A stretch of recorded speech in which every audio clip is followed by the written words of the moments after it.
আমরা বড় মার ক্ষেত্রে দেখেছি, বড় মার কাছে যে নর নারী নির্বিশেষে সমস্ত দণ্ডি কাটছে, কিন্তু কল্যাণীতে সেন্ট্রাল পার্কে একটি ছেলেকে দেখলাম ঠিক একইভাবে দণ্ডি কেটে যাচ্ছে, ঠাকুরের নাম মুখে নিচ্ছে। আপনারা দেখতে পাচ্ছেন যে এখানে সে দণ্ডি কাটছে, এটা একদম সেন্ট্রাল পার্কের মুখে।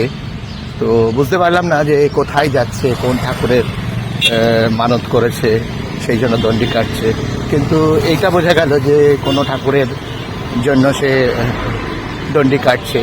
দেখুন আপনারা কীরকমভাবে যাচ্ছে, এটা একদম সেন্ট্রাল পার্কের পোস্ট অফিসের সামনে। সে একটা দেখতেই পাচ্ছেন যে একটা পাচ্ছে প্লাস্টিকের কি, তার উপরে সে শুচ্ছে এবং একটা পাথর রেখে সেটাকে মার্ক করছে এবং এইভাবে সে সমস্ত রাস্তাটা যাবে।